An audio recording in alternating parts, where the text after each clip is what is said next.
Welcome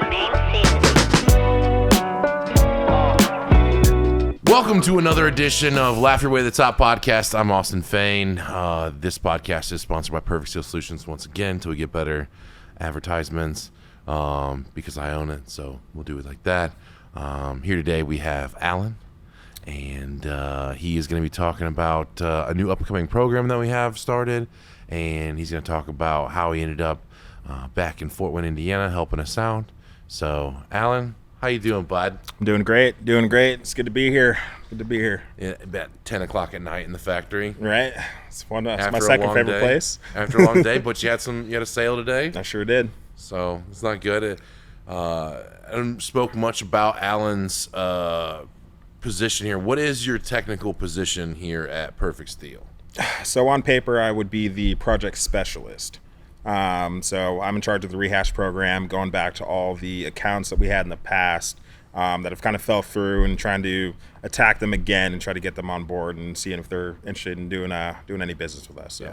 So what happened is through the 6 years that we've been in business, Perfect Steel accrued about 20,000 leads that just didn't come to fruition for whatever reason. Customers weren't home. They lost their interest in it.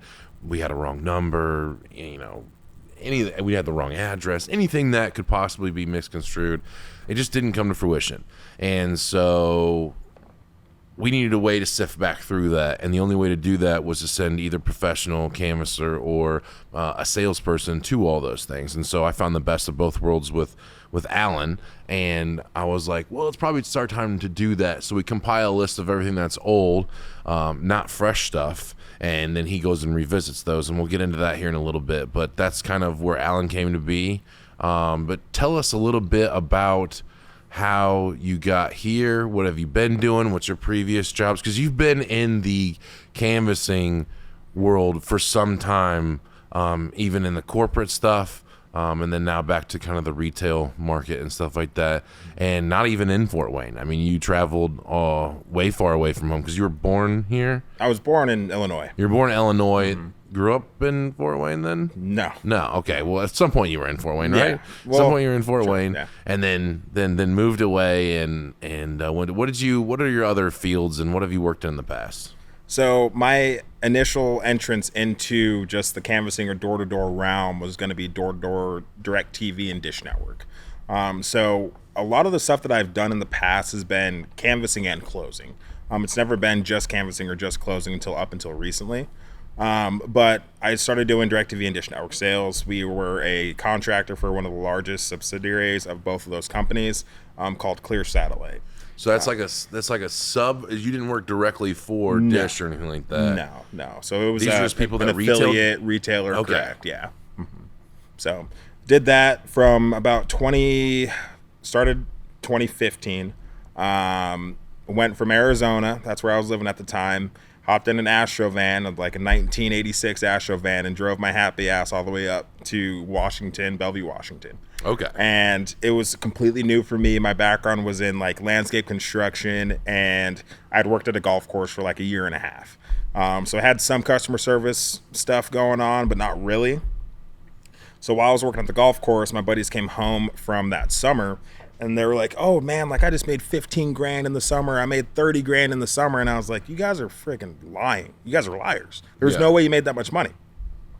So I decided to take it upon myself to be like, hey, show me your bank account. So I'm looking through all my buddies' statements. These are all my buddies from high school. Yeah. So I'm looking through all their bank statements, and I'm like, dude, this money's real. Like, what the hell were you guys doing? And they're like, we were selling Dish Network door to door. And I was like, dude, what the fuck is Dish Network? You know, like I knew I always had TV as a kid. Yeah. I didn't care about the provider, wasn't paying for it, you Right. know? So it's just like TV was TV to me, you know? Then they give me this huge spiel. I meet up with the owner. His name was Morgan Allen. Met up with him, and then kind of just got on board. I actually took 5 weeks off of my current job because I didn't trust that I was going to be successful in it. So I took 5 weeks off. It was like a vacation. Exactly. Yeah. So I took 5 weeks off. It was unpaid, of course. Went out there with about, I think I had like $3,000 for that entire summer. So I'm stressed now. We had to pay a little bit of rent for the house. We rented a borderline mansion up in Bellevue, Washington. I don't know if you've been to Washington, but it's like, you ever been to Arizona? No. Okay, it's like the caramel. Is it Phoenix? It's like the caramel. Phoenix? Yeah, Yeah, so I have Phoenix. been. I've been to the Phoenician and golf there before. Oh, so you've been to like Scottsdale, like the super Scottsdale. rich. Yeah, so This guy, the white privilege version. yeah, of that. exactly. Yeah, So Bellevue, Washington, in comparison, like it's like kind of like Scottsdale or even Carmel, Indiana, like Okay. super high class. Yeah. Bill Gates actually has a house course. that was like a mile away from our house. So it was super fun. It was a great experience. I ended up setting a couple of records that summer. I was the #1 rookie for that company. I set a record of 10 deals in a day. It was actually in 6 hours. It was absolutely astonishing. It kind of came out of nowhere. I was in a bet with one of my managers at the time. His name was Nick, and I owed him like $1,000 if he beat me during the summer. So I was down by, I think, like probably 12 leads, and ended up going out our very last day. He got 6 and I got 10, but I had 2 no quals. So I did sell 12, but I had 2 no quals, so I only got 10. And that was like the biggest thing. And like, that's why I love this industry, is because you can change your entire life within a day. Make, what is the saying? Like, you can make a week up in a day and a month up in a week. In a week, yeah. It's nuts. Yeah, it's absolutely insane. And then after that, during COVID, I ended up taking a little veer away from door-to-door in general, personally, because I thought that nobody wanted to talk to us, like, period. I was like, dude, door-to-door's dead. This freaking COVID virus is going around. What am I going to do? Yeah. So I did a little stint when it came to construction. That was super fun. I was just an operator with no licensing. That was just number one. It was absolutely amazing. Let's go. They asked me, hey, do you know how to operate a 12K forklift? And I was like, if you give me 5 minutes, I'll figure it out. Yeah. Until I actually certified forklift. Yeah, so it was sweet. Then after that, my buddy Morgan, I was in Idaho at the time. I had moved there, and then he was in Arizona. He moved back, so he calls me up and he's like, "Hey man, I'm doing solar sales now. Why aren't you doing this? Or why don't you come down to Arizona?" I was like, "Dude, got a family here. Like, I'm not gonna just up and leave just to go sell solar in Arizona." Mm-hmm. Then again, I get the bank statements, right? So I see these $10,000, $15,000, $20,000 deposits into his account, and I'm like, dude, what the hell am I doing? This forklift don't pay that much. Like, I was trying to get after it. So he's like, dude, I'll make you a deal. Go ahead and find a couple companies that are out in Idaho, get well versed in solar, and then come talk to me later. So I ended up working for a couple different companies, stuck out with a company called Encore. So with Encore Solar, it was a great company, right? Management was kind of dusty, but it was a good company. It was a good starter point for me in that industry. So I ended up just being a normal sales guy, like we call our guys like lead babies, right? Yeah. Same thing, didn't do any canvassing. So it just got super slow. I closed, I think, my first 3 deals. And then after that, the leads were just crap. Yeah. They either weren't there or they were crap. So I was like, you know what? I'm just going to go out and I'm just going to go test the waters, right? I had no pitch. I was just brand new to solar. I just thought about some of the stuff that I was telling the homeowners inside the sit and then brought it to the door. So I ended up creating this pitch out of nowhere, right? Had no thought. I just knocked on the door and just winged it, right? Just complete impromptu stuff. As a salesperson. As a sales guy, right? So complete impromptu stuff. Had no idea what I was doing. And then I did it once, got a lead. Did it another time, got another lead, and then did it another time, got another lead, right? So I set 3 leads in 2 hours that day. And I was like, dude, what the hell? Yeah. This is pretty easy. Why aren't these guys setting more leads, right? So ended up closing 2 out of those, and they were self-gen, so they paid a lot more. So I got to the point where I was like, dude, why would I take these crappy leads from these guys when I can just do it myself and make more money? Yeah. So I ended up going to one house. Actually, I went to 5 houses that day, all cancels. And Make sure that, no, keep on talking. okay. So went to 5 leads that day. They were all cancels. I was ticked off because at that point, gas wasn't paid for. I was literally spending my money to get to work and stuff like that. And it really just drove me up the wall. So I ended up calling the manager at the time and I was like, hey man, I'm done. Can't do this anymore. It's not cost effective, right? I was making good money. I had a lot of money at the time, but it was just hey, I don't want to do this if I can't go and get a sit. If I can't get a sit, I don't make money. The company doesn't make money, so what the heck are we doing? So I took a little 3-month sabbatical, just didn't work, just kind of chilled for a little bit. Then they get a call, and that company was Encore was hey, we realize our leads do suck. and we know that you can self-gen like crazy. Yeah. How do you feel about coming out and taking over our canvassing program, right? They called it the Solar Pro program. So I was like, you know what? I'll try it out, right? So I ended up just being a canvasser for about 2 weeks. They were like, hey, we have to watch this guy fail that's in the current management position, and then you can take that job.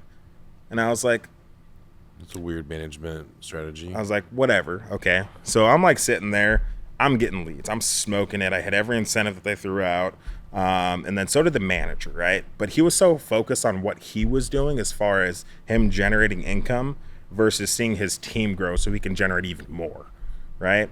And it's always a two-step program, right? So you got to make sure that your guys are trained.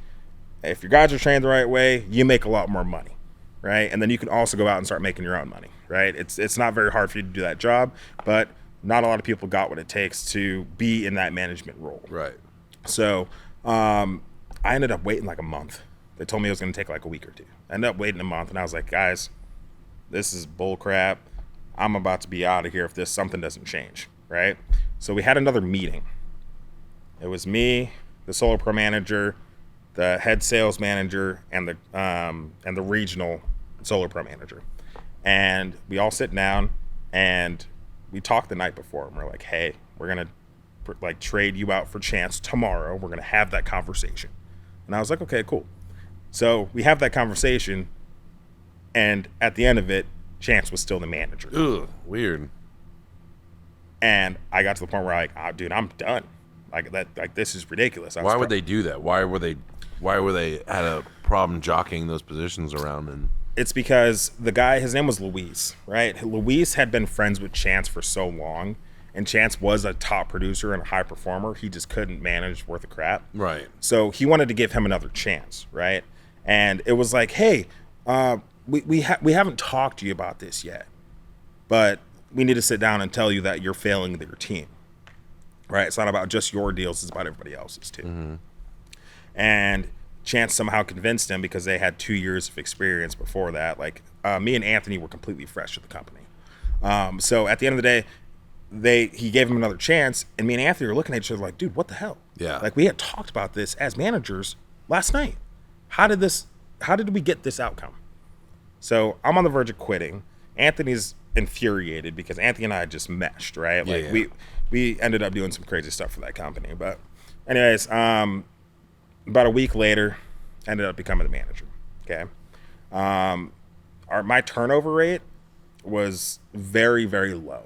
Reason being is because I didn't it was kind of like the interview that you and I did when I first came on, right? Yeah. It wasn't like, hey, this is it. This is the pay structure. Like, blah, blah, blah. Like, I really just like sold people on the culture, right? I sold people on the culture, and I sold people on the idea of making X amount, right? And I was like, hey, if I can do it, I'm not a genius. I don't have a degree. I graduated high school 10 years ago. Yeah. I'm just a normal guy. If I can do it, you guys can too. Why don't you guys allow me to show you how to make $2,000 a week? Allow me to help you guys help yourselves and grow as people, right? And I was like, hey guys, this is great money, right? Don't focus on the money, focus on the growth. Focus on learning as much as you can about this industry, and then the money will just start cycling in, because you guys will know everything, and you guys will get better and better at your craft. And then one day you're going to look at yourself and look back and be like, holy crap. Yeah. I just made $5,000. I didn't even notice industry it. you've probably never heard of before. Exactly. Yeah. Right. So I would always just sell people on the culture and the idea of being better than what they are now. And I had people that I trained every single day, and it just didn't stick. But I also had guys that I trained twice, gave them the pitch, told them to memorize the pitch. After they did that, I would take them out for 2 days, and then they were on their own. It was like, hey, sink or swim. Easy. Sink or swim. My first summer, my training regimen was correlation in the morning and then go out. That's it. We didn't get any attention. We didn't have people freaking piggybacking on us and stuff like that. Like, it was like, you're swimming for the fishes, or with the fishes, dude. Like you gotta figure it out. Like, sink or swim, right? Yeah. It was a flight or fight, or How fight many or flight people thing. do you think you were managing at that time? My largest team was, I believe, 20 at one time. It's quite a few. Yeah. So we had a little office, and then the little office became a bigger office, and the bigger office became a little office, and the little office became a bigger office, right? It just depended on, we typically would maintain and retain about 13 people at all times. So we had like 13 OGs that didn't want to leave, would never leave. We paid the best. We had the best culture. I would always do little incentives for the guys, right? Whether it was like, hey, if you guys get set 3, or if you have 3 demos, we call them sits or whatever. Yeah. We'll give you $200, right? And I would always like do something like silly, like I'd go to the bank and get like $200 in $2 bills and get them a big old fat stack of cash and stuff like that. But like just those little things actually made a huge difference, I feel like, for all the canvassers and even the sales guys too when we threw them incentives. But kind of went off topic there, but No, I mean it's all good. Yeah. So let's go to when you were doing well, and then what happened? Politics. Okay. So that's the one thing I just don't like. I don't like to deal with drama. I don't like to deal with the politics and things. Like if I want to be a manager, just let me be a manager, right? I'll if it comes to the operation, how we can operate better, I get it. But the nitpicky stuff is like, dude, I don't have time for that. So we ended up having the top 5 setters or canvassers in that company. Yeah. My team. I trained them. I was one of them. Okay. We set records for closed deals. We set records for amount of leads pitched. So we used to call them when they actually demoed. So we call them demos now. So amount of leads pitched. For 4 months in a row, we were the top team. Okay. So I have about a year of experience with this company. And I was like, hey guys, like we've been doing really good. I've been performing. Everybody's been performing. And I ended up asking for a raise. Okay. Ended up asking for a raise. Wasn't anything crazy, right? I was like, hey, if you guys want me to focus on the doors, I can do that. But if I'm going to be sacrificing all of my time to build this team that is a powerhouse, I need to be compensated like I was setting these leads. And they're like, well, why don't you just go out there and just do both? Yeah. And it's like, why don't you crush it, and then also with any remaining time, do a full-fledged management position while you are crushing it? Yeah. Yeah. So they literally said something like that, and I was like, I can't do that. Like I can do one or the other.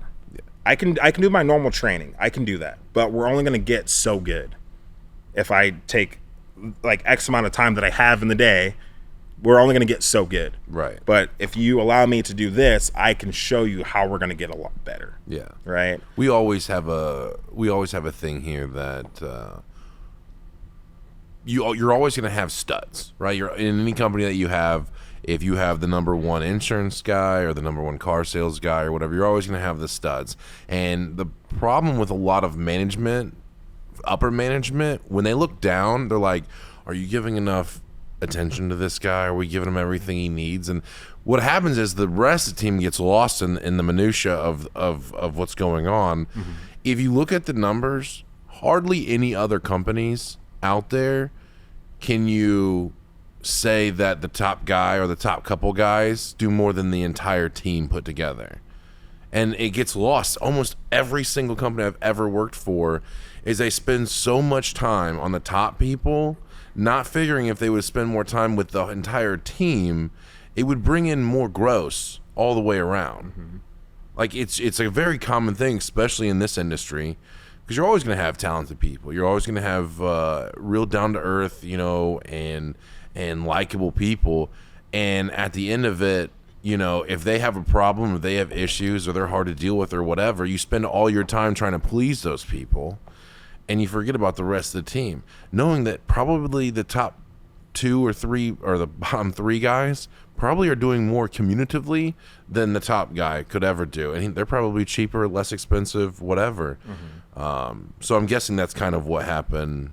What you're doing, they're like, no, also be the top producer, but then also make everyone as good as you. Yeah, exactly. My whole thing about the whole situation is they just wanted numbers. They thought that a big team was going to get them a lot of money, right? So it's like big team, big prize at the end. But when 3 of my guys are setting records for the entire company and I have 10 other guys, how do you expect me to tackle that project with them? Yeah. And I structured my week very logically, right? So like Monday through Wednesday were my days, right? So hard training, we would train for at least an hour a day minimum. Our Wednesdays were 2 hours. So I was really big on gain as much knowledge as possible so you can get good at this, right?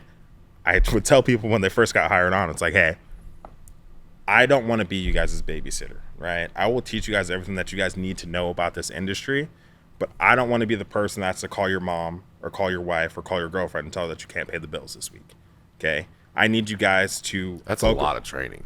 It is. That's a lot of training. Yeah. Why do you think I set records? You know?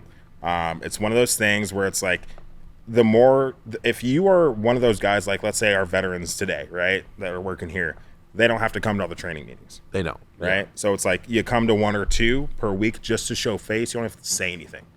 But I like to have them there just so they can feel like if I have a question, if a new hire doesn't believe me because I'm the manager, right? I have my backup as my top producers here that can validate what I'm saying, right? Mm-hmm. So they can be like, okay, yeah, this is exactly what I did. I was right where you're at, but these are some of the things that Austin has taught me to get to where I'm at now, right? And that's the only reason why I even had them there, right? But typically it was almost every single day, just because I wanted them to know how to do the dang job.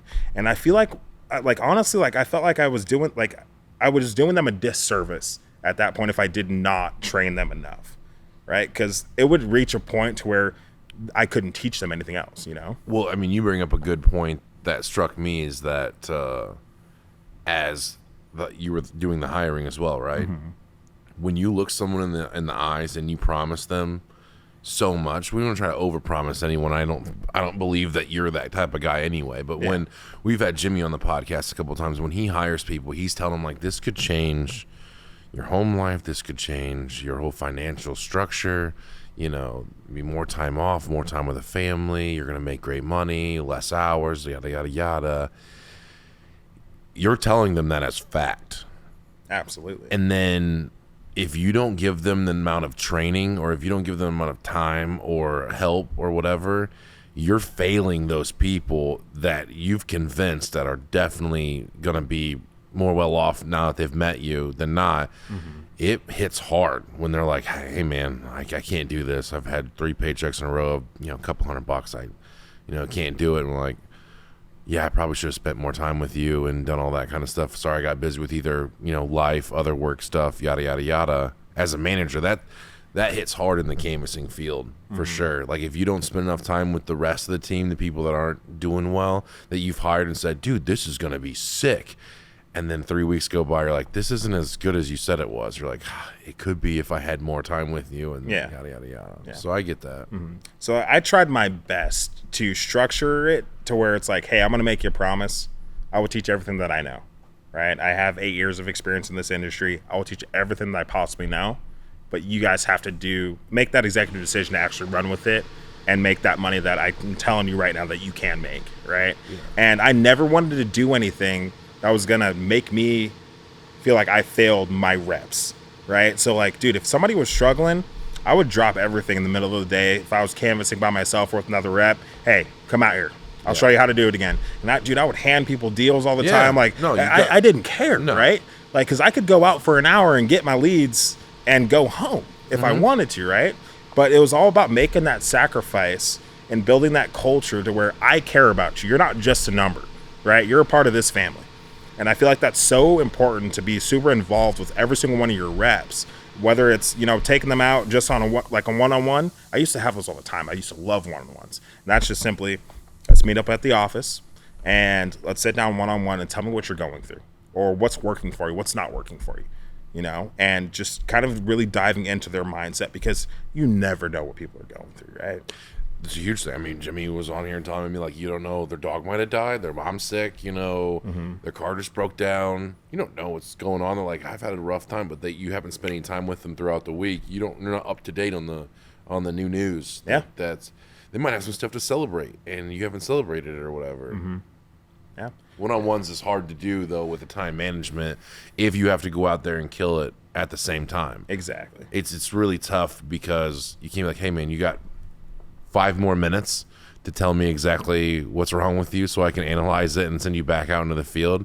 You don't know how long that's going to take. Exactly. Yeah. So you were doing that, and you went in and asked for a raise to compensate you for the time not being able to go out there and self-perform, be yeah. producer.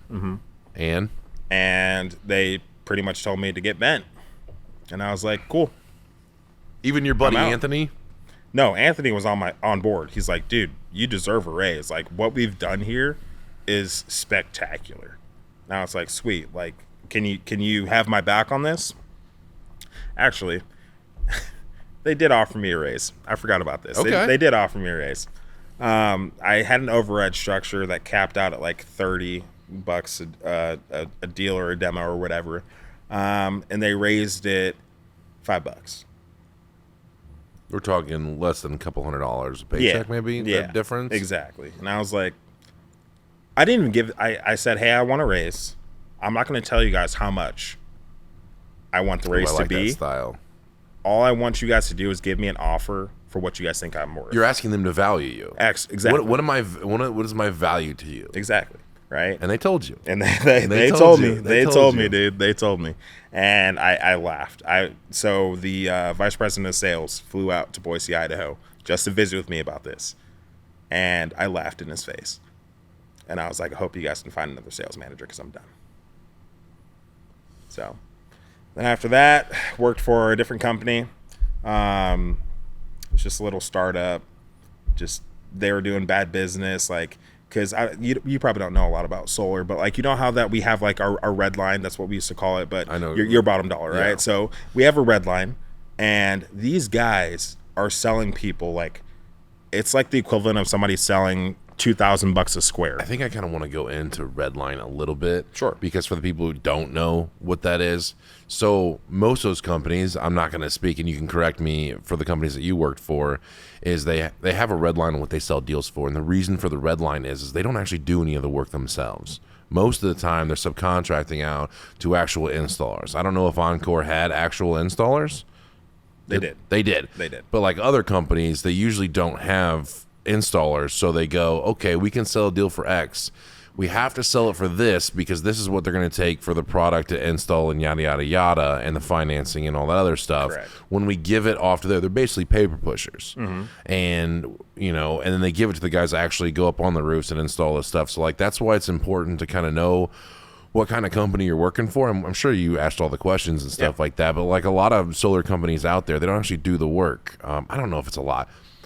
It's the majority. It's the majority. Right? I would say at least 50% of the solar companies out there, especially ones with any decent size, they're not doing it themselves. Correct. So that's why it's important to know when they're talking about red lines and stuff, they're giving it up to someone. It's not that they can cut cost on it. It's this X to install. So if we sell less than that, we're literally paying them to do it, and we're going to lose money on the deal. Correct. So you worked for a startup, and the guys were selling weird, or? Wasn't even weird. They were just hosing people. Yeah. Like, absolutely hosing So people. they were just doing way above everything. Yeah. Whenever someone would be like, yeah, I can afford that monthly payment, I'm in.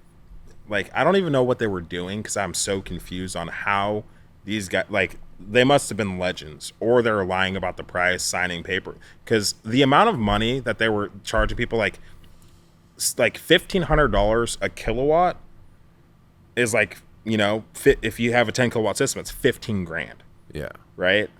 Most companies are at $700 a kilowatt is expensive, right? That's like the most, like $1,000 a kilowatt is like pushing it, but you could still get away with that. But $1,500, like 50% over a high cost, like $2,000 a kilowatt, they were raping people. Yeah. And I was like, you know what? Like, I can't work for you guys because in 6 months, you guys are going to be around. Because people are going to get word and Attorney what General is going to come in and 100%, shut that down. 100%. And so what that is like, and I know a little bit about this, is like when we're going to start hopefully doing solar, if it's feasible, in the next, I always keep saying next 6 months or so. We have a lot of customers that ask us if we're going to put a forever roof on, a roof that's going to last them a lifetime. Like, now's the time to do solar as well, because it'll also last a super, super long time. And so I wanted to get into that. And when asking, we had some different financing options open up for solar, certain financing companies that only work with solar. Yeah. And they only allow us, if we are going to sell it, at $1,000 a kilowatt, which I think is smart. Because they seem well enough versed to go, you can definitely install it. I don't care if you guys get the top laborers, the top engineers to design this stuff, and you're getting the top equipment from LG, Panasonic, or whoever you're getting it from, that you can definitely install a system for $1,000 a kilowatt. Yeah, 100%. And at the end of the day, if you're going to be doing all the installation in-house, that red line goes from like a 2.5 to a 2, right? Like you don't have any overhead. You have to pay your installers and your sales reps. When we talk about the red line model, it's these installers need X amount, and then you have to pay your sales managers, you have to pay the two owners of the company, and then it gets higher and higher and higher. So that 2.5 is realistically a 2, but there's that 0.5 gap on who they need to be paid and what they can afford to pay you after they get their bread, you know? And it's fine, but it's just kind of like it's an obsolete and flawed model, in my opinion. If everybody could do their own installs, it'd be way more profitable. Like when you do, It'd be way more feasible. It'd be way more feasible because, like, we talked about it. The model, at least in the Midwest, seems like more of a treat than a viable source of renewable energy that will save them money. So what I mean by that is, like, you can drive a Corolla, a Toyota Corolla, Sure, or a Camry or something like that. You can also drive a C-Class Mercedes, virtually doing the same thing, but one's just like a get and one's a need.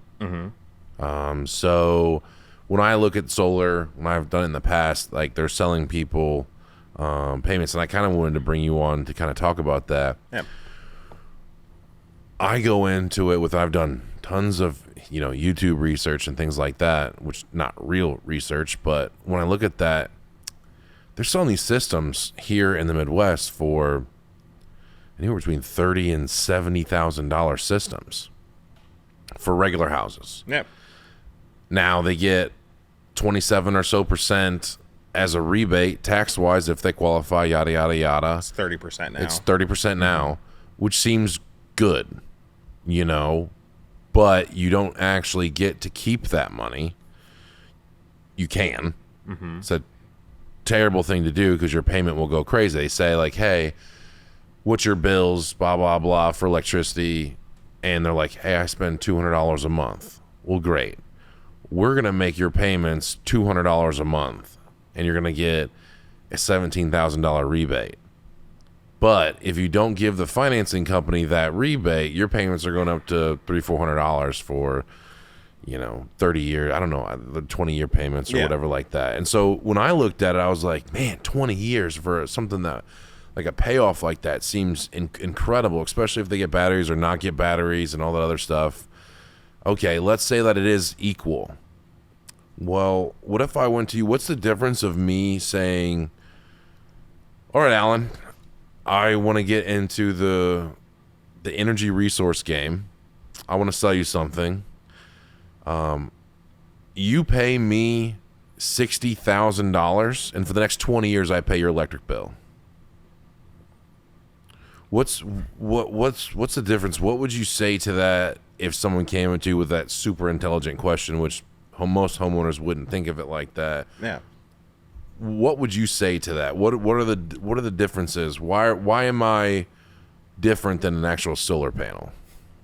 You're really not, right? At the end of the day, that's the issue, right? Because when it comes to solar, it makes sense to a certain extent. I love solar. I think it's a great idea in certain areas. I think it's viable in some stuff. Exactly. But when you're thinking about, like, Oregon or Washington, right? In Idaho, it was viable, right? We have 207 days of sunshine out in Idaho. So it would eventually end up paying itself off. But kind of rolling back. But before 20 years? No. Okay. Typically, no. Reason being is because depending on the buyback, right? Like, if we'd installed solar out here, Can you talk a little bit about the buyback before you go forward? What is the buyback? And we don't have it here. What was the buyback? What does that entail? So there's two different ways of doing it, right? So some people do net metering. Actually, that's what it's called pretty much everywhere, right? So it's net metering. So net metering either pays you So in Idaho, it was a full credit. So if you gave a 1-to-1. credit back to the grid, they would credit you something on the If bill, your system right? So created it's a more 1-for-1. energy Correct. than So what your house needed, it would go back on the grid, and they would sell that to somebody else. Correct. So in turn, they would credit you on your bill, right? So there was no cash value to it whatsoever. When I was selling down in Arizona, they had it a little bit differently. So instead of them giving you like a 1-for-1 credit or a 0.51 to credit, whatever, they just paid you 10 cents a watt. Right. So whatever at the end of the year, whatever it was that you had overproduced, they would actually cut you a check for 10 cents a watt times X amount of energy that you used. What's the average check that you would say that you've seen? I'm not going to hold you to it, but like, what's the average check for the $500? Okay, so not thousands of dollars. Okay, Absolutely, I didn't know. No. So if you oversize the crap out of your system, yeah, you could get that check at the end of the year, but also you're Maybe spending save a crap ton of money. 1 month worth of payments, maybe. Exactly, right? So it wasn't anything extreme, right? But the idea of getting something as far as like a viable cash back was very appealing. But also when it came to the net metering that was in Idaho, it was a 1-for-1 credit. So all that meant was you didn't have to pay your Idaho power bill, right? So you're always going to have two bills no matter where you're at for solar, right? You're going to have your solar bill, you'll have your energy bill. I don't know of a state. So thus far, if you live in the city limits, you have to pay a grid fee To right? be connected. So be connected to the grid, right? If the power goes out, your solar panels don't It's work. a small amount of money. It ranges, right? Some states, like in Idaho, is like $5. In Arizona, it's $25. What was another state? So even if you're 100% making your own power for your house every month, $25, $5, whatever it is. That power company will always have skin in the game. Yeah. And that's what really takes me off about just even investing in solar. It's like, why would I do this if I can't completely get off grid? And I hope eventually that's going to change like countrywide. I really hope it does, because when we look at it, all these energy companies are just monopolies, right? Because you don't have any other source of getting your power. So you have to pay these guys. Power is one of those things that you cannot go without. Most of us, right? We live in Indiana, so some of us do go without Some power. of the Amish. Yeah, exactly. They don't have the. But they have a lot of solar stuff too. Yeah, so I don't know how that works. That makes my brain hurt, dude. I got a lot. I could go on a whole tangent about You're all good. the Amish and their rules and how they get away with taxes and things like that. But Yeah. yeah. So that's why the reason I wanted you to talk about buyback and net metering is because if you would get those things, it makes it closer to being a break even. Exactly. You know, like Yeah. I don't have a problem. Like if I'm going to be when it was sold to me, like let's sell these $60,000-$70,000 investments where we take Alan's bills that are 250. He has got a nice big house and he's got a family of 5 and they're all, using a lot of air conditioning and a lot of TVs and a lot of stuff. Let's go, instead of for the next 20 years, let's take his 250. He's still going to have to pay that no matter what. Let's just give it to a solar panel company that's making stuff, and then after a certain amount of time, 20, 30 years on the road, it's almost virtually free, and then it'll start paying off for the next generation or whatever like that. Yeah. But really, that's not what happens all the time because of degradation in the systems, right? Correct. But also, you have to take consideration, when's the last time, how long have you been living in your current house? Since my baby was born, he's 2, so 2 years. Okay. So have you lived in a place for like longer than 5 to 10 years? Not myself, no. Okay, fair enough. So let's say we talk to a homeowner that's been living in that same house for 10 years. Yeah. Right? They have irrefutable evidence of their bill never dropping. It has always gone up. Yeah. Right? So when we do our proposals, we have this gauge or this scale, right? And it shows a graph of your current utility bill. And then right underneath, there's a different colored graph. And it goes up, and you see solar staying here, and then your energy bill going higher and higher and higher. The payment's not going to change. Exactly, right? And that's the whole idea is... Let's lock in that price. Exactly, right? So it's basically like having a loan that is going to be... It's like a variable loan, right? Mm-hmm. So it's like it could change no matter what, like any direction. That's like your power company, right? Or you can secure a loan with solar. So that's kind of the idea and the pitch on solar. So, or it could go down. It hasn't, but it could.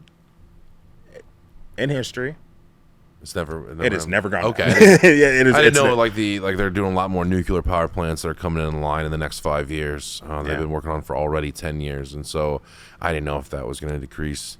That stuff. I mean, they got to pay for those plants somehow, but I just didn't know if it was cheaper doing that kind of stuff, wind farms, and Yeah. all that kind of stuff, which I heard is not much better than anything else.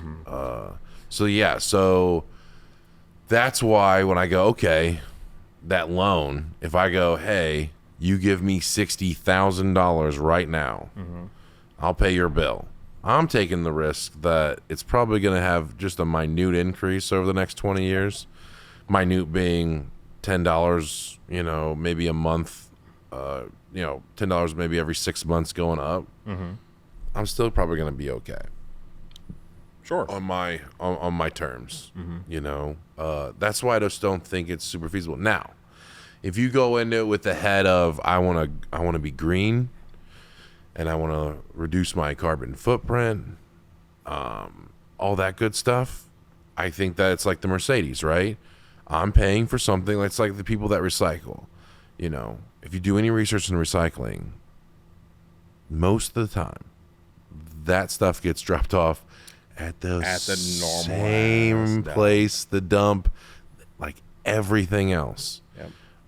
But it makes you feel good. Yeah. And you're trying, and I hope that people recycle. I don't take anything away from that, but most of the time, it's like Mercedes though. Like I want to drive a Prius. I want to do all this stuff. Like I understand that as a nicety that you can have that. And you might, if you have a battery, instead of getting a generator and doing all that kind of stuff, it might help you out when everyone else power goes out. Like you could still have power. I get all that kind of stuff, but that's a get, not an actual need. Yeah. Have you done any research into the batteries? A lot. Okay. A lot. So there's many types different. People think that it's all the same battery, or they're like new technology. Yeah. They're not new tech. Most of them are not new technology. Like they have the lithium and things like that batteries and stuff, which are great. But most of the batteries that solar companies are selling for a reasonable price, they're just stacked deep cycle batteries. They're just multiple deep cycle, like what you'd have in a marine boat that sits for 6 months out of the year in the Midwest. Like they just have multiple ones, maybe 12, maybe 20, and that's what's holding the power. And you still need to like upkeep them every once in a while and stuff. They might last a good long time, but it's not new technology or anything like that. What can you tell me about the batteries? So from what I've been told and what I've seen, batteries are, I always would sell people away from batteries. Yeah. Reason being is because I wasn't selling in the country, right? I was selling in inner city. It's like, okay, great. It sounds like a good idea. You could use it as a battery backup because that's all I sold it as, right? People are just like, hey, if the power does go out, I want a battery or a backup battery. And I'm like, okay, what's a more feasible option for you or a viable option for you, right? Spend $17,000 on a lithium ion battery, right? It only costs 10 grand, but with installation, Sure. It Commissions, installations, all that stuff, it gets up there. Yeah, it's like 17 grand, right? And they're warranted for 10,000 cycles or 10 years, right? So that just goes to show that people typically will only give you a warranty for like at the year that it's probably going to go out. Yeah. Right. So year 11, They're year not 12, year giving 13. 15-year washing machine warranty. A warranty for They're not doing lifetime, that. right? They're not doing that. So at the end of the day, it's like, okay, why would you do that? And I always got, well, if I'm going to get solar, I want to get a battery. It's like, okay, well, if you want a backup, why don't you just get a generator? Generator's going to run you the max what? You get the greatest generator that known to man, $5 grand. Oh no! Like the ones that have like a No. Volkswagen engine, because like my dad had one for a while that was like they took the Volkswagen Rabbit engine out of one, and it ran on propane, and it was huge for his Really? house. It was huge. It was one of those you didn't have to get certain breakers on it. You could have the entirety of the house Okay. wired. And like a lot of generators and stuff, you'll have the main stuff. If you can't live without Wi-Fi, phones, a couple TVs, refrigerator, and the deep freezer is pretty much all you want to put on it. You can't put air conditioning and stuff on most things because it just overloads what the generator can produce. But I thought it was like a lot. Maybe it's not 3,000. No, it's definitely not. It's a lot more. You can get $500 for a generator at Lowe's too. Well, of course, right? Yeah. To make sure that your freaking eggs don't spoil in the Right, day, right? Power the refrigerator. Yeah, right. But at the end of the day, when it comes to normal generators, it's actually kind of crazy. They are just as expensive as battery, right? Because there are different variations. Just like there's the LG Chem, which is a 12 kilowatt battery, and then the Enphase Encharge 10, which is a 10 kilowatt battery. That is the same exact thing as a generator, right? So there's a 7K generator, a 10K generator, a 17K generator. So when you start to dive into how much power that they actually use, you get into like, hey, what's most important to you guys? Like, do you want your TVs running? Do you want all this running? And then like when you get into these big houses that they got a $700 bill, it's like, dude, this is going to help you out for a few hours, right? And even a backup battery, like a 12K battery, like the highest that you can get right now, it's only going to last you for so long. It's not going to be a forever option, right? So it's good, it's nice, but I just don't think that the technology is there yet. I know that there's been a couple companies that have been talking about some type of hydro electricity battery. Yeah. And I think that's going to be the next step into the backup generator or the backup power. It's going to be hydro. But right now, I just don't think the technology is there. I mean, it works. And the price is just exactly unreasonable. When I was looking into because I thought batteries would be a good option. Yeah. Then you're not running it at night when the solar panels aren't producing. It's not like you're back on the grid.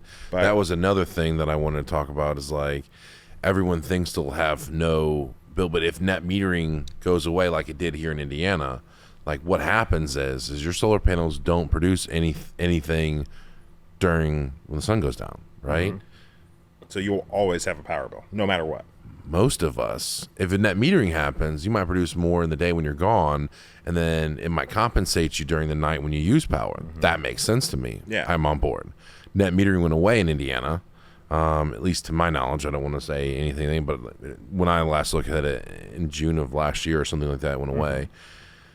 When that went away, now when you're home, like in the Midwest, we get off 5, 6 o'clock at night. We're cooking, we're cleaning, we're watching TV, air conditioner full on blast, movies, Netflix, computer time.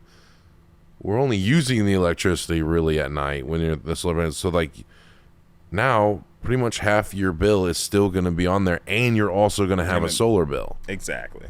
So that's why I was like, no, we'll sell batteries with it, and then we'll be able to compensate those people for when they're not using it. We're storing up enough to get them to the next day when the solar panels get back up. Yeah. But when we ran viability tests on like what a normal bill would be, and then what like batteries plus 15 to 20 solar panels, what would be, and the install red line and all that other stuff, like we were getting up there. Like it wouldn't have made sense for most people. Yeah. Wouldn't have made sense for most people. I think the largest account that I've ever sold was a 24.8 kilowatt system, which ended up being, I think, like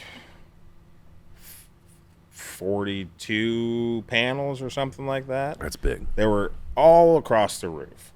They had like a $500 bill each month. And it came out to like 125 grand. Yeah. But they got approved for 150.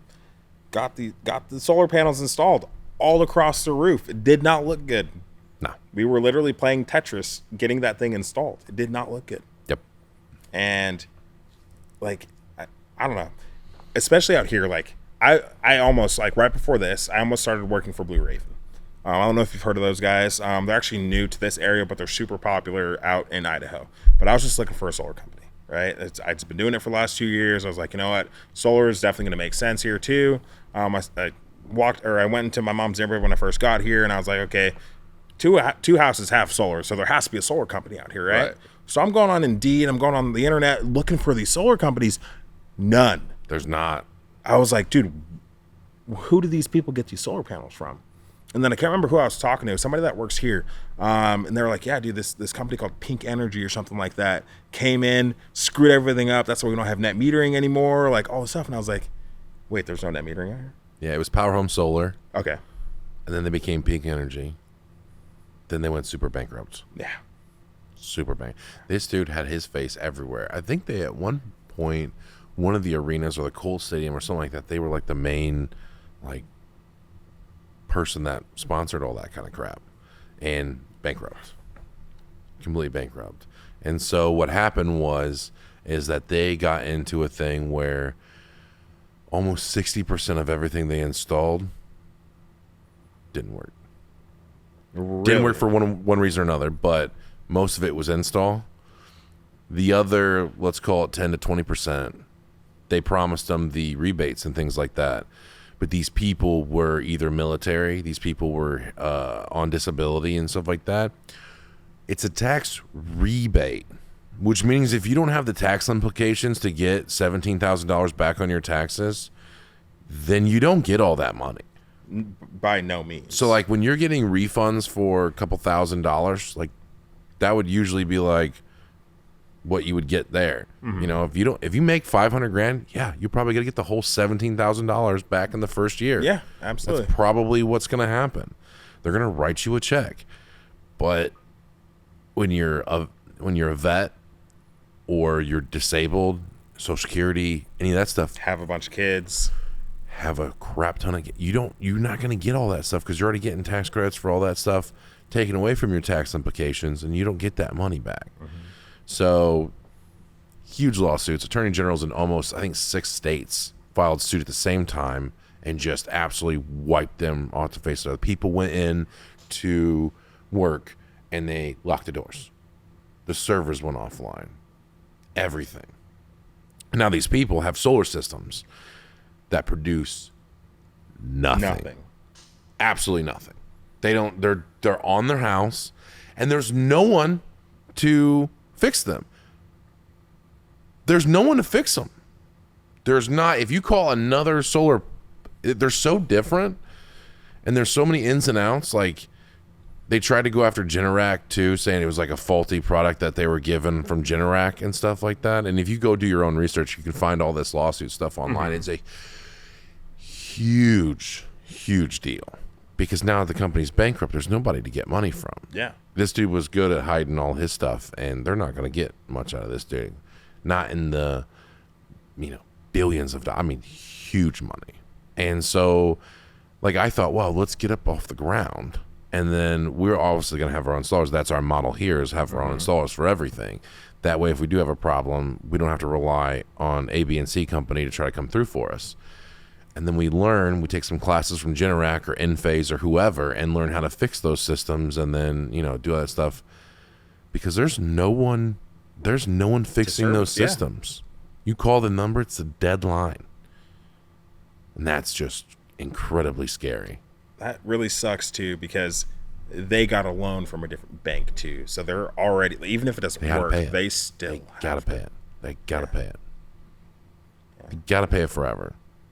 Or, renege on it, and then you lose your credit and all that other stuff. I mean, they'll put a lien on your house. They'll put a lien on your house, and that way, like, okay, cool. Then they put a lien on your house. You go to sell, like, I have $60,000 equity. Not anymore, because you got a $60,000 solar bill. Yep. It's a completely bad situation. I don't mean to scare anybody away from solar, but you should be very aware of the things that you're getting into when you do it. When we finally do it, you can rest assured I've done all my things, because I don't want to be that guy. I don't want to be that guy, because I'm going to sign up my friends. I'm going to sign up my family. If it's a viable option, I'm going to push it on everybody, and I'm going to make them get it, because it's going to be a really good thing that won't hurt anybody. It'll only be a good thing, and I'll be able to service those things forever, because I have to make sure that it's a good thing. When I put my metal roofs on, when I put my windows in, I know that we're going to be A-okay. Because I've sourced the underlay, I've sourced the metal, I've sourced the 50-year screws, I've sourced everything, making sure to my best ability to make sure that they have 100% the best thing that's going to guarantee them for life. And with solar, I have to do the same exact thing. Absolutely. We got Panasonic dealership. We've already started to install some panels on the house. We can't hook it up until we get the correct licensure and stuff like that. And then we're going to go through a 6 months phase where we'll see what happens in Indiana. Like, is this bill going to go super down? Is it going to stay the same? Does it work? All that kind of stuff. Then take it to market next year and go, okay, certain houses, you don't want this. Certain houses, maybe you want this. Certain houses, you're definitely going to want this. And find a way to market to those people. Yeah. So that's another thing that is an issue with Indiana is the trees, right? Yeah. We are so... Arizona? Probably not that much of an issue. Arizona... have you seen Arizona's trees? That aren't like up north? Yeah, no, like when I was in Scottsdale, it's a desert. Yeah, it's the desert. Literally. Like, even if you did have a tree, it's probably like a mesquite tree. They don't grow leaves. No, you're going to be straight with our trees sweatpants, look like bare naked trees out there, So it's never been an issue. But California, solar's huge there. Solar's actually required on new builds. Every new build is required to have X amount be solar of their production when it comes to their energy. Yeah. So if you buy it's California, if you buy $1 million house, rest assured you got to put at least another 50 to 60 grand into solar. And it has to be on your roof. Or it has to be somewhere on your property to cover that cost. So that's why, dude, do you know in California they're not even allowed to have gas lawnmowers or farming equipment or anything like that? It's all electric now. Well, it's funny you said that because I was just learning about Vegas and their water thing. Like the weird stuff that the people can put, the government can put on restrictions, like having to have solar, do whatever, can't use during peak times and blah blah blah. In Vegas, it's water. It's not power. Okay. In Vegas, you're not allowed to have lawns in new build houses. It has to be like turf or something, or they do gravel, they do sand, they do whatever on new builds inside the limits and stuff of Vegas. In certain cities, can't have grass because you have to have water to then some type of do that irrigation stuff. or sprinkler. You gotta have that. Now, if you're grandfathered in, sometimes they make you take the grass out. There's companies landscaping companies, that only exist to take grass out. It's a real thing. Look it up. I wish I had the YouTube thing still pulled up of these companies, and there's a crap ton of these companies. They come in with special units that how you ever get fresh sod and it's in a roll? Yeah. The opposite. They come in and cut it and take it away to the dump. I've never heard of that. Okay. And then so if you're grandfathered in, you have a front lawn. They allow you to keep the front lawn. You got to get rid of the back in some places. Then on top of that, when you have the sprint, because everyone has sprint, because obviously you have to have, if you water your grass outside of the days and times that they allow you to, you get fined. They have special police go around in the mornings, I'm talking 3 to 8 a.m. Okay? If you're on a street or a zip code, I forget how they do it. I think it's odd numbers in that neighborhood houses, they can water on Tuesday at 5 a.m. If you're an even number house and you water, fine. And they have a cop going around checking. That's the Karen Patrol. Wild. What? Can you imagine being that dude or that woman? Oh, yeah. It's you have to be one of the most hated people. Yeah, it's like the dude that's riding on the bike handing out tickets downtown. Tickets downtown for the parking and stuff. Horrible. That's insane. Talk about being American, all the freedoms and all the other stuff like that. They don't allow you to water your grass on certain days. That's wild. Certain times. If you're outside the time limit, they fine. If they catch you at 3 o'clock in the afternoon watering your grass, you're done, son. You're done. I just watched it. It was amazing because they're draining the Colorado River at a rate that eventually it just won't have enough.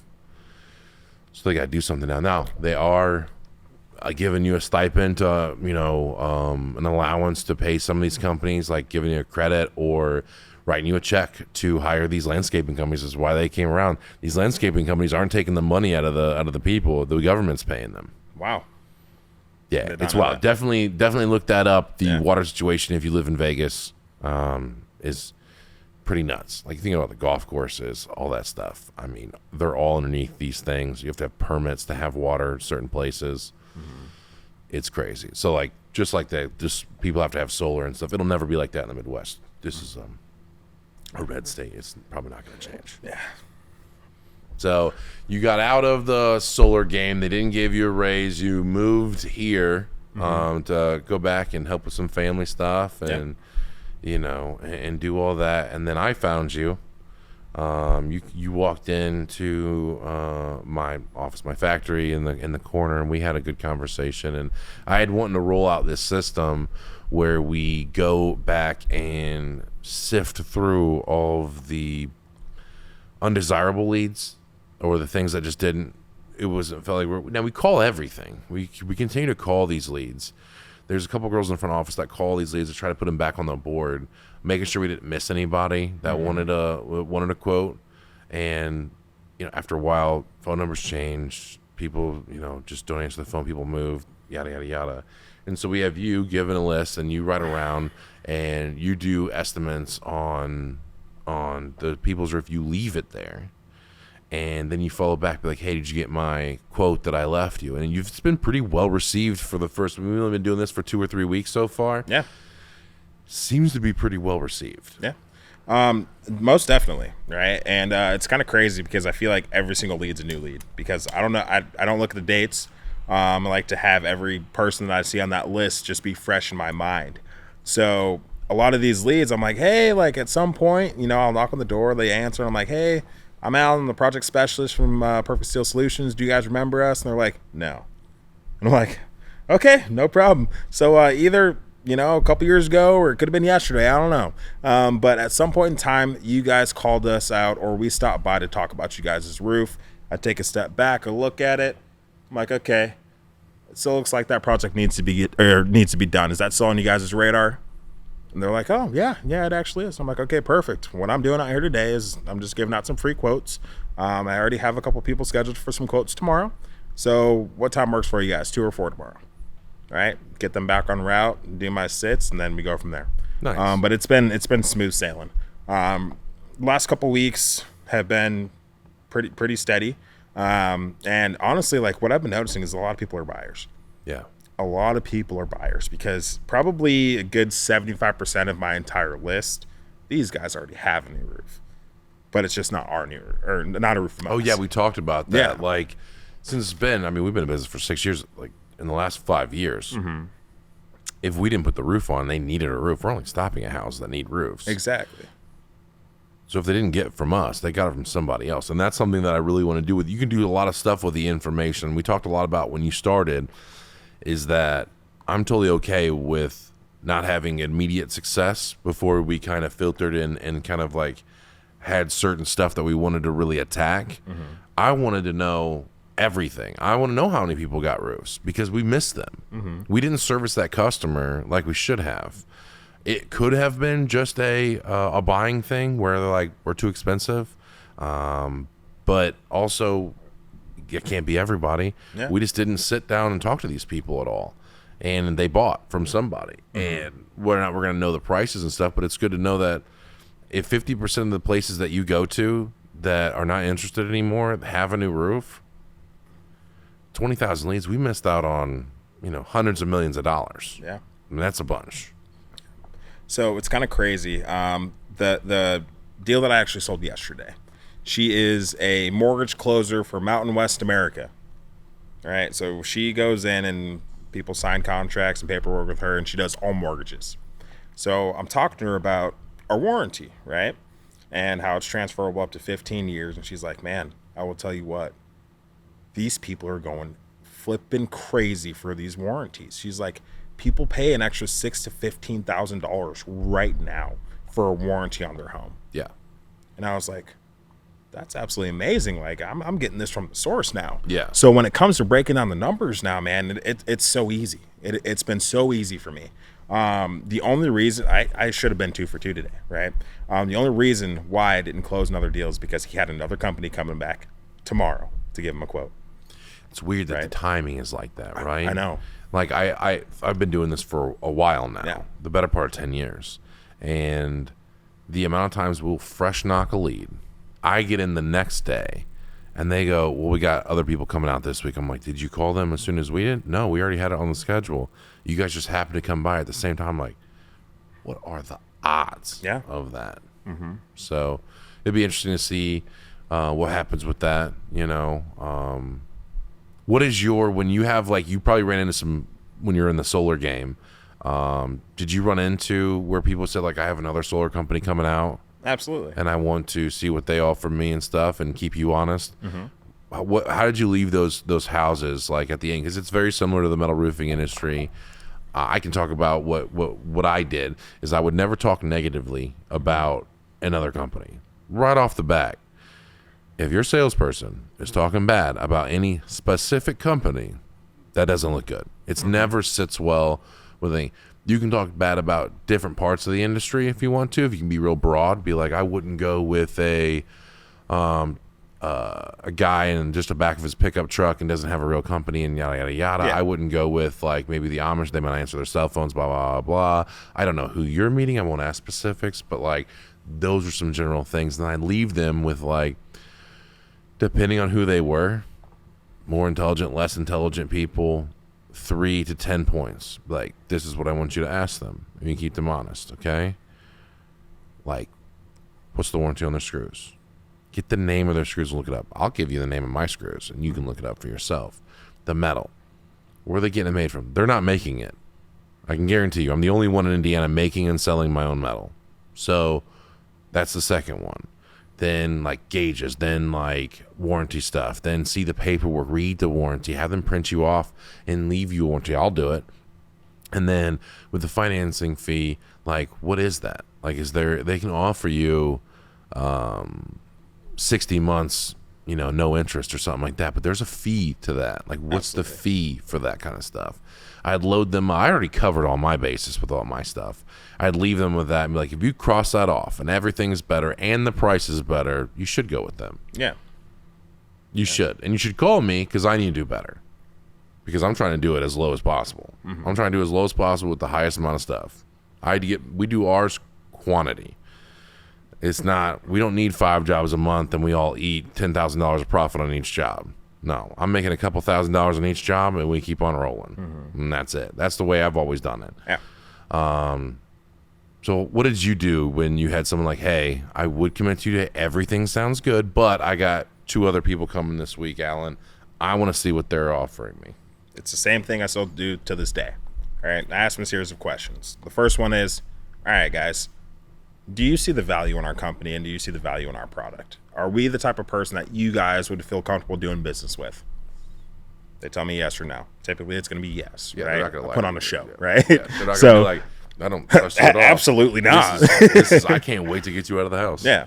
So I asked them that, and they will tell me the company that they're getting a quote from. And typically, when it came to solar, I was well versed in every you knew it. single solar company that was out in Idaho. Right now, it's like I don't really know anything about any roofing companies that are You don't really need out to. here. Besides, anyways, when it comes to that, it's like, honestly, I get excited. I'm so dramatic in the house. Like, that is the one thing. The reason why I love sales is because I feel like I'm an actor, right? Yeah. I know when to, like, lower my tone, raise my tone, read the customer, you know, mirror the customer. Like, it's one of those things where when you've been doing it for so long, it just comes naturally. So I'm like, honestly, guys, I encourage you guys to get another quote. We tell everybody that. Yeah, I encourage you to get another quote. Reason being is because once you get 2 more quotes, you're going to realize that we're going to be a little bit better than that last guy, right? And that's not me trying to toot my own horn. It's just we do business the right way. So call me back in a couple days, and we'll go from there, right? And I always leave them with like, hey, how long is it going to take you to get more quotes, right? Do you guys already have these scheduled? And they're like, yes or no, right? And then I'll be like, okay, hey, what I want you guys to do, I'll set a follow-up for a week from today. I want you guys to do more research on our company, do more research on all the product knowledge that I actually just I've given you, and then go ahead and get your more quotes. And at the end of the day, I'm going to meet up with you a week from now after you guys do your research, if you guys like our company more than the other companies, are we going to be able to do business together? And typically they'll tell me yes if they're a serious buyer. And then I go back and I will close down that deal. Yeah, most Right. times. Yeah. Another thing is reviews. Yeah. I always tell people, like, you know, you're doing a broad thing, like, just go do more research. I tell people, if they're coming to your door, see how many reviews, see the quantity of reviews, see if they're buying reviews that just have normal 5-star things. Check the Better Business Bureau. I don't know if you've had that in other, they have Better Business Bureau over America, you know, all over. And here it's super important to the especially the elderly. You know, they really rely on the Better Business Bureau. And so if you don't have a good Better Business Bureau rating, if you don't have good reviews, if you have a bunch of complaints, you can't erase those most of the time. You can't get rid of those. If they have a valid complaint, it stays on there, you know, and there's nothing you can do. Like, go and do your research. Go find out about these companies and see if they've had mistakes in the past. That could also happen to you. Yeah. You know? Yeah, And weigh your options, because there's definitely always someone cheaper. Always. And there's definitely more expensive people, and there's definitely people that do that. I tell people, and I think I told you this during the interview, is like, how do you sit down and tell someone that today we're doing business, I want to put your roof on the next 2 months, whatever, like that. How do you close people like that? And why do you push to close them that same day? Mm-hmm. Well, one, it's a lot of traveling back and forth, yada, yada, yada. You lose a lot of information if you don't go in that day. But two, if I don't close them in that day, then the next person who might be a little bit more persuasive, might be a little bit more hard, things like that, they might not have the same quality of stuff that I have, that I'm offering, that I know that I'm going to take care of them. I'll lose money on deals to make sure people are taken care of. If I don't close them, the next person might not be the project for them. It might be the next nightmare for them. Exactly. And they don't know, you know. I worked at the last company that I worked at before here. They were those people. They filled my head with, we're the best and blah, blah, blah, and we do a great job, and, you know, we got the best stuff. Well, they didn't. I didn't do my research. I'm an idiot.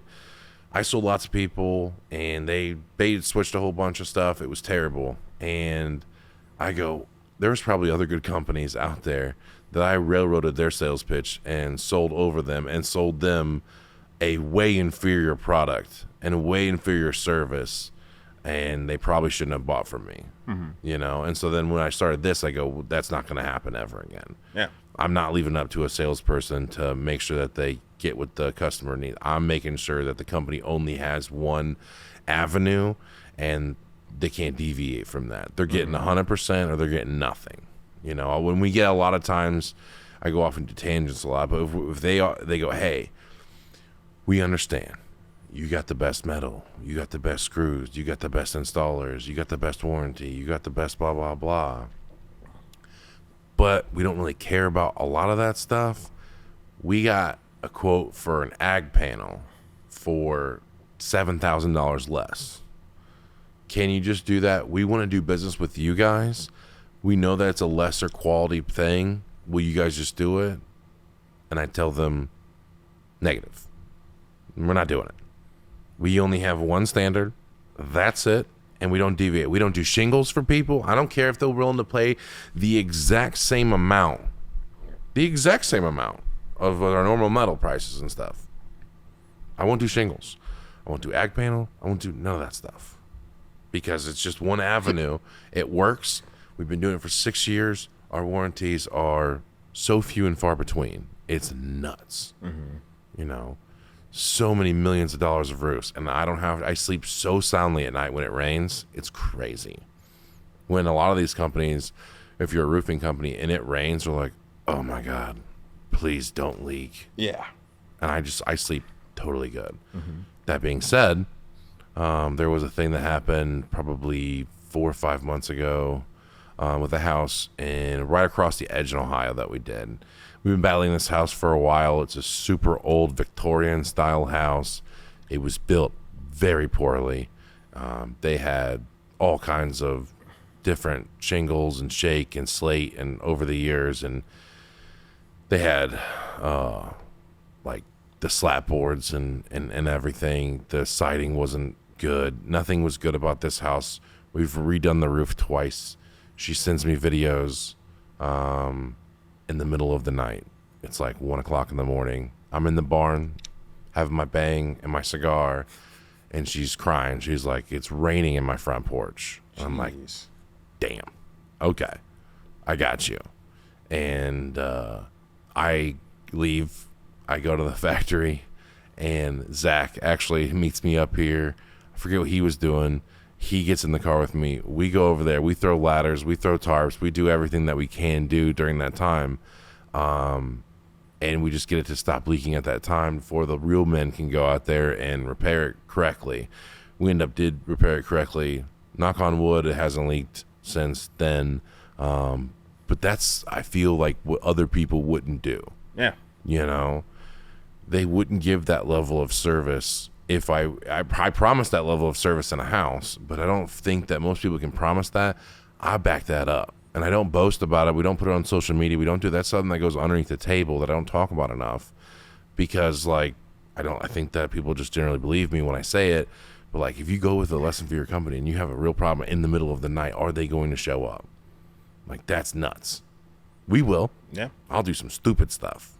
You know, like, we'll get it done. So I think that's pretty cool. Not that I'm gonna ever call you in the middle of the night. Don't be afraid. Like, you know. I know that you'd probably do it. 100%. But 100%. that was an interesting thing for me. I'd never been on a roof in the middle of the night before. Mm-hmm. Tossing things, nailing tarps to the roof. It was a whole thing. Yeah. And that's like one of the major reasons why I love working here. And I was so thankful that I got this opportunity, man. Like, just the way you do business, the way that you treat your employees, you don't find it, right? I've worked for plenty of different companies when it comes to plenty of different industries, and this is the first one where I actually feel valued as an employee in such a long time, and it is such a good feeling. Let's talk about it. You're new. Yeah. You haven't been culture washed, like when you get that buy-in after 2 years and you're making a lot of money and you're afraid to say anything bad and do all that kind of stuff. Mm-hmm. Like, I'm trying to get it for the people at home, that maybe future people that will work here, or people that are looking for that to get into this industry at different places, or people that currently work for competitors or anything like that. Like, when you came here, you know, what's the general feeling with the other salespeople that you generally got? Like, because you were just thrown in with your first day, I think, was a sales meeting when everybody came in. Mm-hmm. What generally was the attitude, atmosphere, all that kind of stuff, good and bad? So I love all the sales guys. They're all absolutely amazing in their own way, right? Very different people. I try to explain that. Very, very different. The nerds, people. We have the jocks, we have the emo people, we have like all the stuff you'd have in high school. Mm-hmm. We have an actuary as one of our sales reps. Yeah, it's weird. Mm-hmm. Army people. We have people that, you know, go on trips like hippies. We have people that love just to play basketball. We have people that ride motorcycles in an outlaw club. You know, we have all these different types of people. And then, you know, I don't want to keep interrupting. No, you're totally fine.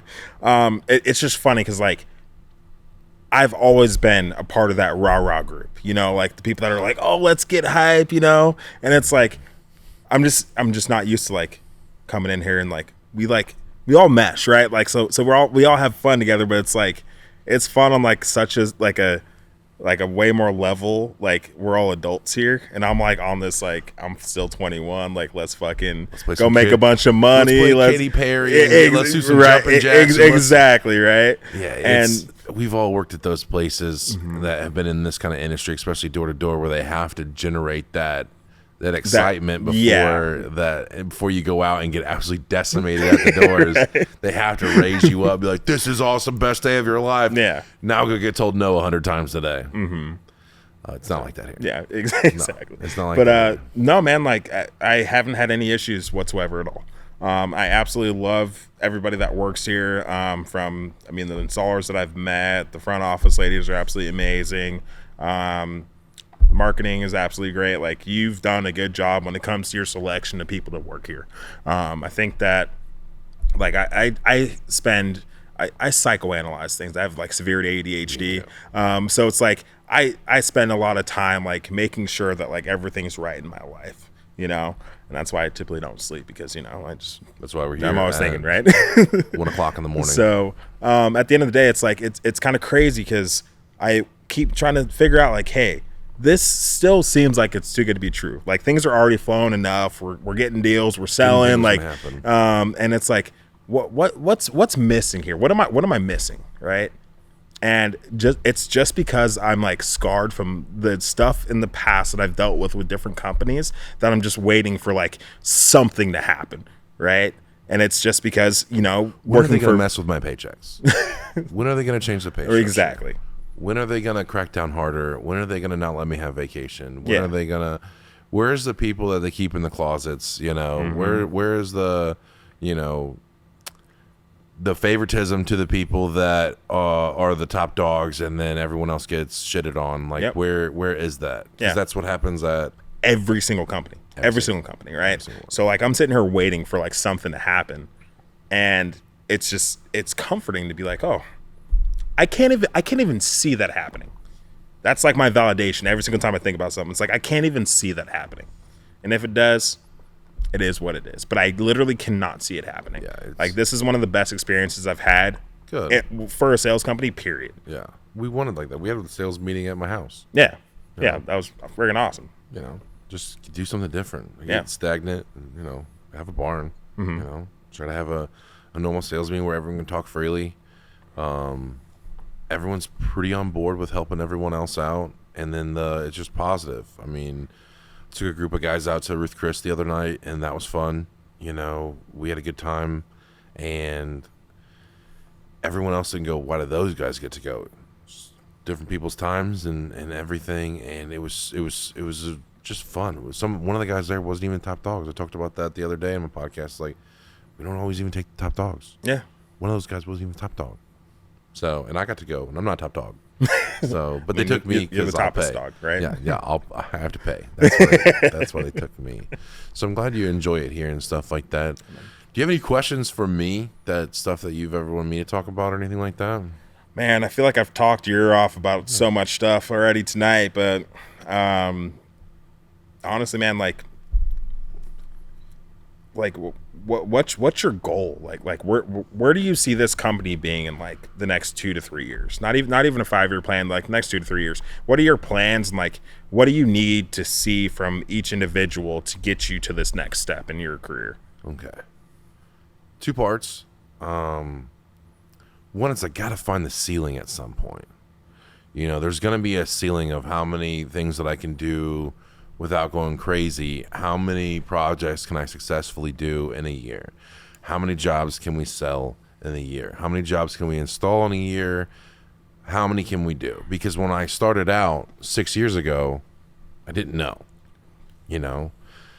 And so like when we did 300,000, I was like, we can do more than 300,000. And then we did like 1.5, and I'm like, we can probably do more than 1.5. Let's just add a couple more salespeople, a couple more marketers. And then like we did 3, and then I'm like, I think there's still, room. I know people do better than me. And then we did 5, and I'm like, well, we're probably getting pretty close to the ceiling. Now we're at $5 million a year, and we're still a pretty small company. But maybe we can do a little bit better. And then we did 6 and 7, 5, and then 8, and then now 10 last year. And I don't know. There's obviously people that we don't get doing your job. Yeah. There's obviously more people that we serve, but how much more in this area, in this market, can we possibly saturate before moving on to different markets or expanding? Because expanding is the next point. We're about at the process where we have the things that need to be solidified vis-a-vis the factory, how we streamline stuff, inventory, stock, the way we deliver, the way that we install, how many people, how many crews. We're getting that down to a science. That's what this year's about, is to watch the hours and watch the quality and watch the processes, so we're not just like this constant rat race of just trying to figure everything out, which has been, generally the way we just kind of find a way to make it happen. And that's not what you want to be for longevity purposes. You want to sharpen that axe before you go back out there and chop some more trees down. Of course. So, I don't want to hang my hat on just doing 10 million as the mark and we're just going to keep on doing $10 million. But I would be totally okay if that was that for this market. Then I'd be totally okay. Now it's developing the people that are within this crew and everyone that is under me that I manage, to empower them or to get rid of them, or find another thing and get people in there that can take it another step. I only have so much intelligence of how to do all this stuff, and when it gets so far out of my hands, I don't know how to solve those problems. I know how to solve the problems here because I can touch everything. I know how to run every machine. I can fix every machine. I can go and assess problems on the roof and figure that stuff out. I have enough touches with the employees. 70 I know almost every single one by name. And so when it gets any bigger than this, that's going to be tough for me. So I got to have to rely on people and develop people that are already in the mix. To then run off, because I really want to start one in the lower half of Indiana, and I really want to start another satellite one in Ohio. Okay. And that's been when I get together with the managers, and what they want to see happen is that as well. But to do that effectively, this has to be concrete. This has to be an absolute unit of a thing that I could take my shift off of, making sure this runs right, to then let's just run it right in different places. So now when we go into sales, installation, office stuff, marketing, not only are we just trying to do what you did, is just trying to get people to be top earners or top producers, or the best quality or the most efficient office people, or yada, yada, yada. We're also going, now can you manage somebody of these people? What could you do to do that? And then taking those people selectively and then empowering them, putting them in positions where I can go, here's $500,000. This is your new office. You're going to have to be the mini me of this office and do everything and hit the ground running, because there's going to be new problems to solve and everything with doing satellite offices. That's the next goal, and that's ready as soon as possible. Solar is always on the cusp of being part of that. I'm just not sure it's fruitfulness that will come for that, but expansion is probably the number one thing. I've always wanted 2 more satellite offices. We have one in Indy, but it's very small. It's smaller than what I would like. And the labor pool there is not exactly what I want the labor pool to look like, because it's so much bigger than what we have here in Fort Wayne. Sure. And I don't get the right labor force that I want. So moving it towards southern Indiana within the radius that we can still deliver.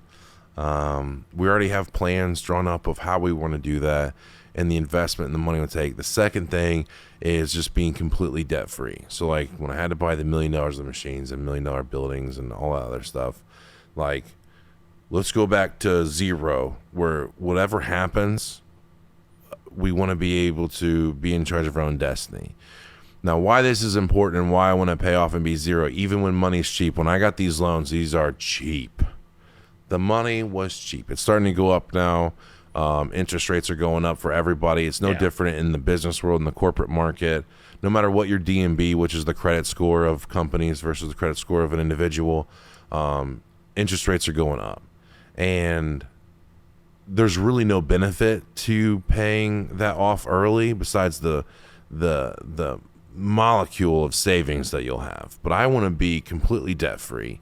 And why I want that, there's going to be a downturn in the economy at some point. It's going to happen. It happened to our parents. It happened to their parents. It happened to their parents. At some point during their 50 years of being in the workforce, something happened. There was a downturn.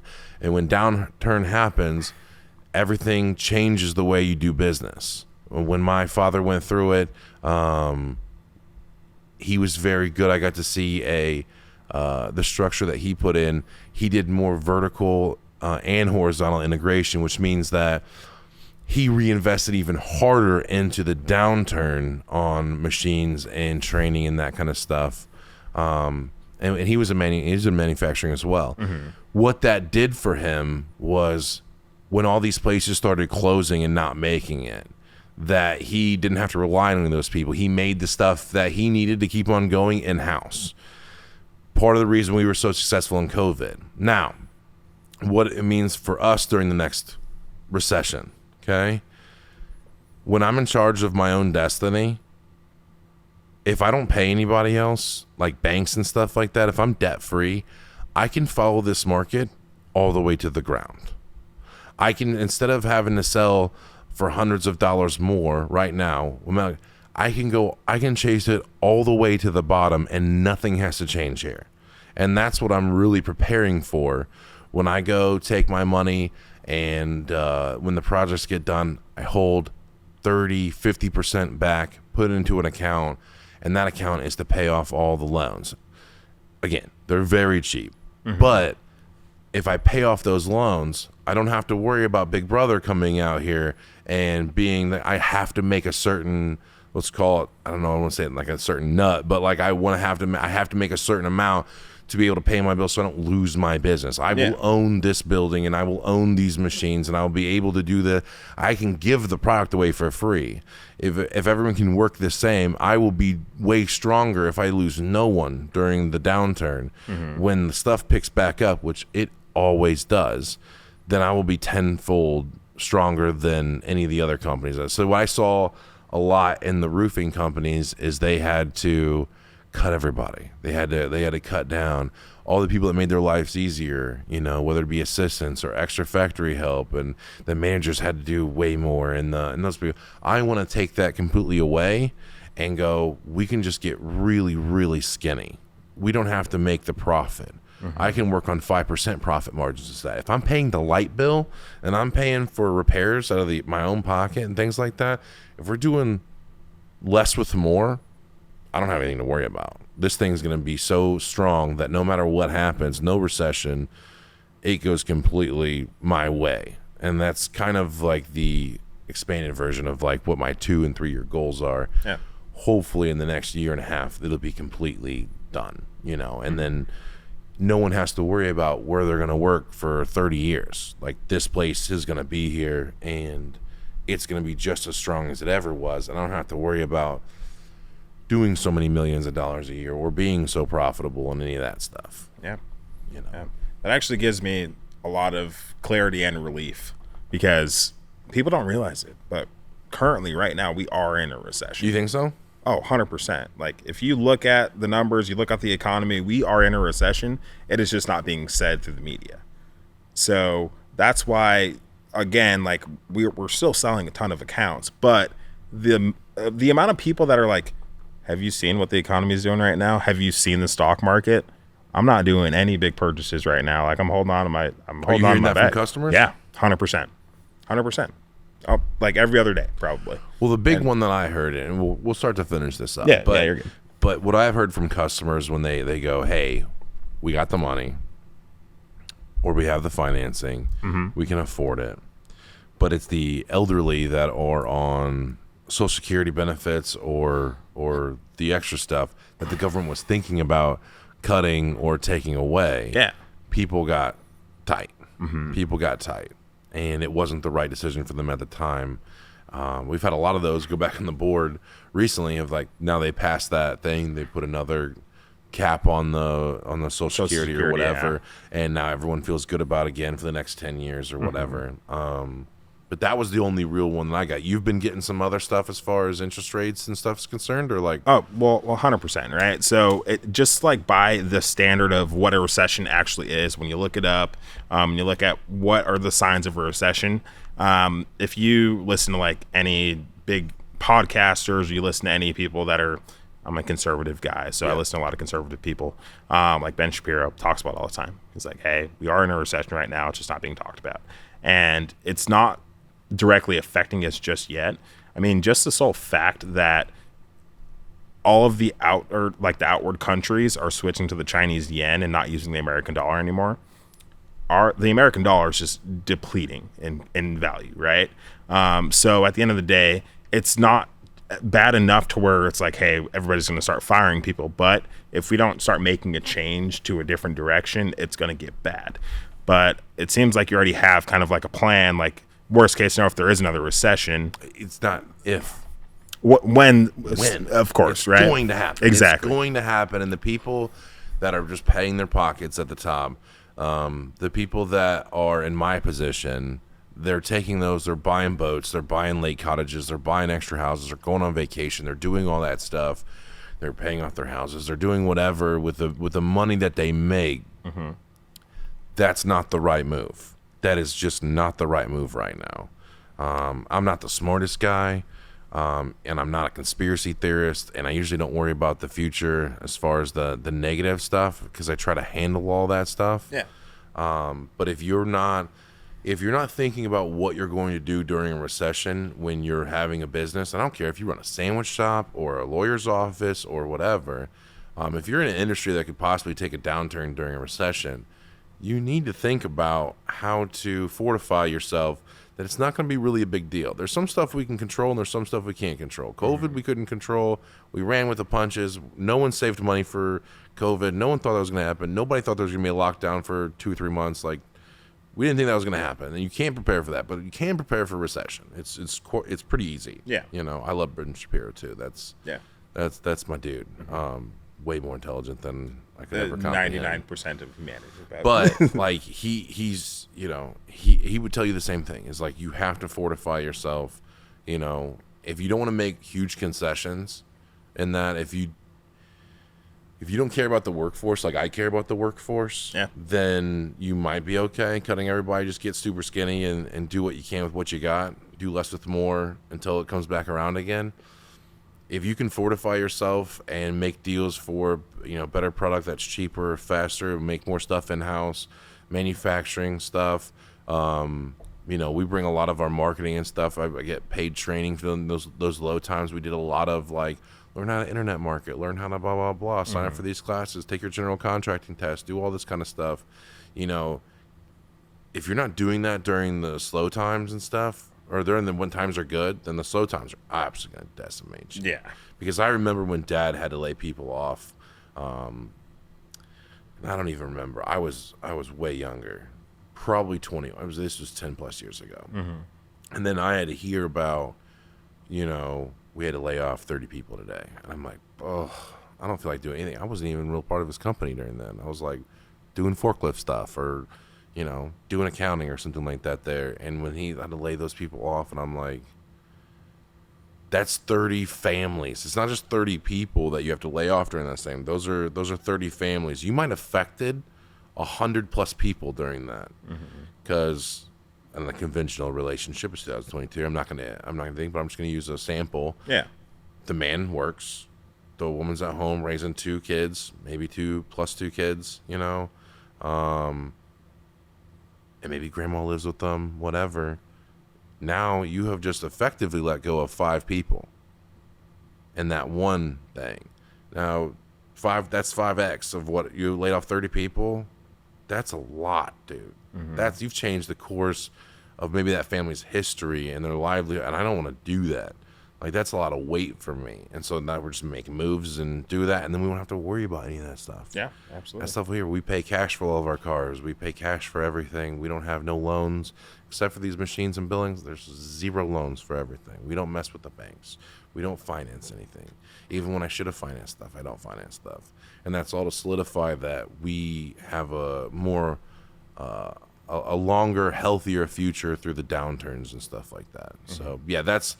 Most people are like, well, we want to take over the next market. We'll buy out some other small companies. Maybe we'll do all this stuff, and that's all well and good. Maybe that'll change over the next thing. But expansion and fortifying the home base so that nothing in the future can possibly... Because, like, when we offer people these warranties, and that's something that I preach upon when we go into houses, when you go into houses, like, hey, it's not like we're Best Buy and we're selling you a product. And then if that product doesn't work, we tell you to go call Taiwan or Korea or wherever your MacBook or your dishwasher or TV was made. Yeah. You know, you're calling us.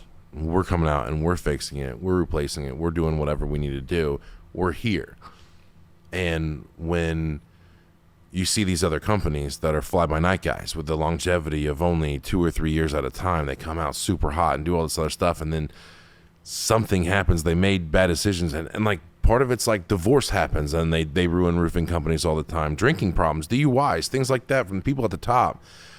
it decimates those people. You've done 50 homes, you've done 200 homes. Like, those people aren't going to get serviced anymore. Of the few that you're going to have problems with, they're not going to get serviced anymore. They got to hire another contractor. Even you know all this stuff. I'm going to be here. I'm going to be completely solidified in my position to take care of the people 50 years from now. You know, when this company still exists, we'll still be servicing those homes. We'll still be making sure that we're right here where we always were, making our own stuff and being in charge of our own destiny. Yeah, I love that. That sounded pretty good.